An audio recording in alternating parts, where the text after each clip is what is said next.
After 4 months of thrilling suspense, the long-awaited ministerial list has been unveiled.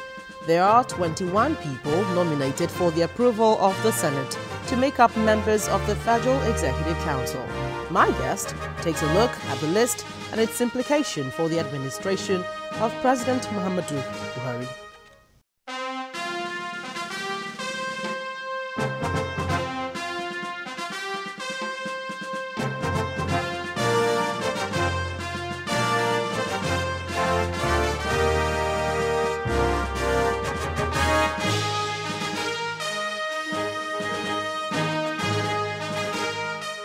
Hello there, thank you for joining me on the program this week. I'm Gloria Umezuke.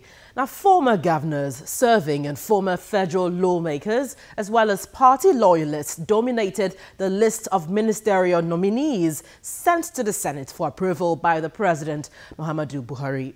The interview segment takes a look at that list. Well, up ahead. Reactions have trailed the list of ministerial nominees after it was unveiled by the President of the Senate, Senator Bukola Saraki. Take a listen.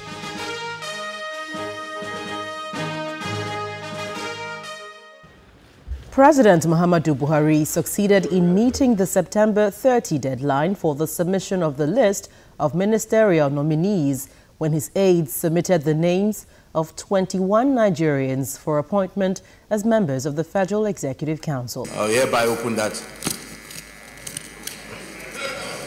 However, the content of the envelope handed over to the President of the Senate was not revealed until Tuesday, October 6, 2015. The partial list of ministerial nominees. 1. Abubakar Malami, SAN. 2. Abdurrahman Bello Dambazao.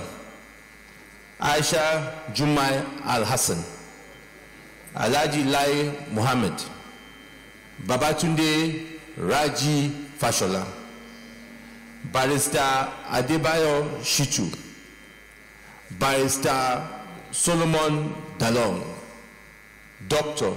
Senator Chris Nwabeze Ngige, Chibuke Rotimi Amechi, Chief Audu Innocent Ogwe, Mrs. Amina Ibrahim, Dr. Osage Henare, Dr. Emmanuel Ibe Kachuku, Dr. Kayode Fayemi, Engineer Suleiman Adamu, Mrs. Kemi Adeosun, Dr. Bonada Onu, Honorable Ahmed Musa Ibeto, Ibrahim Usman Jibril, Senator Hadi Sirika, and Senator Udoma Udo Udoma.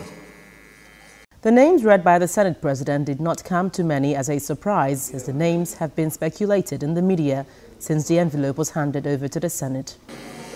We are saying any appointment under subsection 2 of this section is talking about ministerial appointees by the President shall be in conformity with the provisions of section 14, subsection 3 of this Constitution, provided, that is the proviso, that in giving effect to the provision aforesaid, the President shall appoint at least one minister from each state. So, Mr. President, we just want to know, from this side of the aisle, when are we expecting the next step?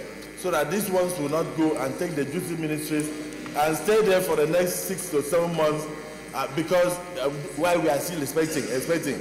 I just want to have an idea of when the next list will come so that we can comply with the constitutional provision. As expected, there were reactions to the announcement of the names. Mr. President will have a cabinet that will help him in moving the change agenda. I think that is just it.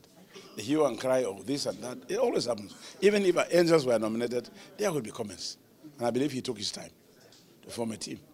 For me, there is no change. I mean, it's business as usual. The people who appeared on that list are the people we've always known, former governors, former ministers, people we know.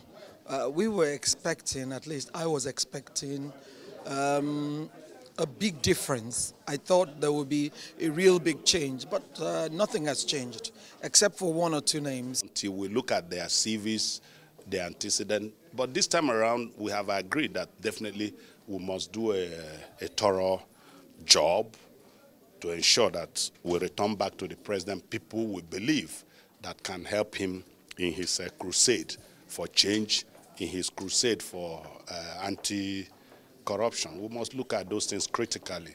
The Senate has fixed October 13 to commence screening of the nominees to allow the federal lawmakers study the resume of the nominees.